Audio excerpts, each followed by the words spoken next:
ஓம் காளி ஓம் நமச்சிவாய ஓம் ஜர்வேஸ்வராயா. இப்போ இன்னைக்கு பார்க்குறது திருமூலர் திருமந்திரம். அகாரம் ஒளியது, உகாரம் ஒளியது. அது யார் என்பதை திருமூலர் சொல்லியிருக்கிறாரு. அது சூச்சம் என்ன அப்படின்னு ஒவ்வொரு நாள் இது ஒவ்வொரு பீச்ச மந்திரத்தையும் ஒவ்வொரு எழுத்தையும் சூச்சமத்தை திருமூலர் சொல்லியிருக்காரு. இப்போ இந்த அகார உகார சூச்சமத்தை இன்னைக்கு பார்ப்போம். ஆறும் அறியார் அகாரம் அவனென்று பாரும் உகாரம் பரந்திட்ட நாயகி தாரம் இரண்டும் தரணி முழுவதுமாய் மாறி எழுந்திடும் ஓசைது ஆமே. ஆறும் அறியார் அகாரம் அவனென்று.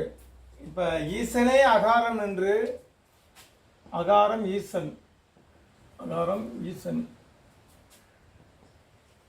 ஈசன் அகாரமே ஈசன் என்று யாரும் அறிய மாட்டார்கள். இந்த பிரபஞ்செங்கும் பறந்து கிடக்கின்றதுதான் உகாரம். அந்த உகாரமே பராசக்தியாக இருக்கின்றாள். உகாரம் பராசக்தி.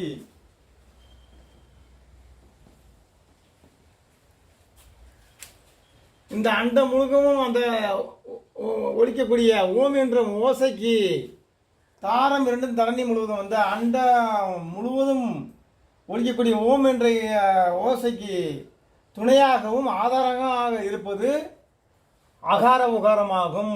ஓம் ஆ ஊ ஆ ஊ.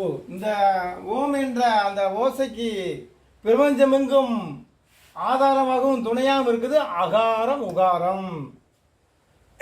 இந்த அகாரம் உகாரம் நம்ம குண்டலினிலிருந்து, நம்ம உடம்பிலிருந்து, அடிநாதத்திலிருந்து மேலோங்கி உச்சந்தலையில் ஒலிக்கக்கூடிய அகார உகாரம் இணைந்து ஒலிக்கக்கூடிய ஓசை ஓம் என்ற ஓசையாகும். அகார உகாரம் எழுந்து உச்சித்தலையில்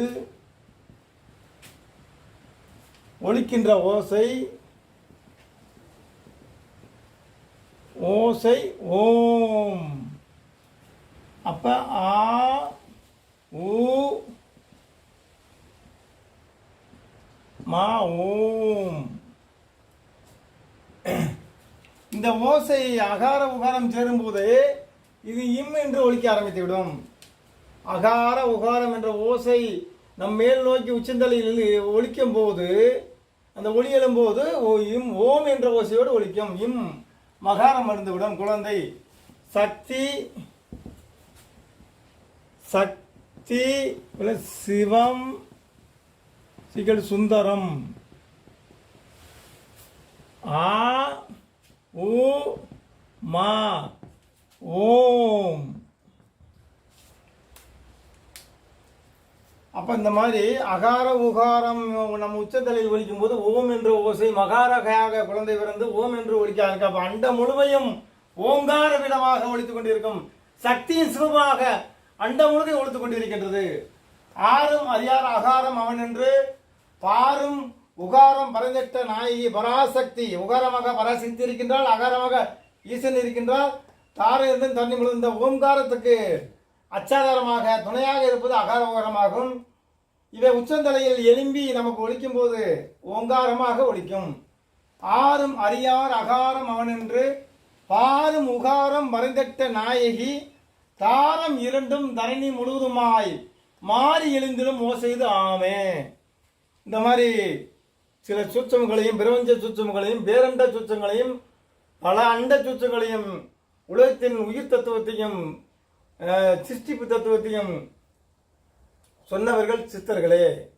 அந்த தெய்வீக ரகசியங்களும் சூச்சம் ரகசியம் சொல்லி பிரபஞ்ச வாழ்க்கையில் ஆன்ம நிலைக்கு மனித ஆன்மாக்களை கொண்டு சென்றவர்கள் சித்தர்களே. நல்ல நிலைக்கு, உயர்நிலைக்கும், முக்தி நிலைக்கும் நம்முடைய ஆன்மாவை உயர்த்தி கொண்டு செல்பவர்கள் சித்தர்களே. அந்த வகையில் திருமூலருடைய பாடல்கள் எல்லாம் சூட்சுமமும் ஞானமும் தெளிவும் உள்ள பாடலாக இருக்கிறது.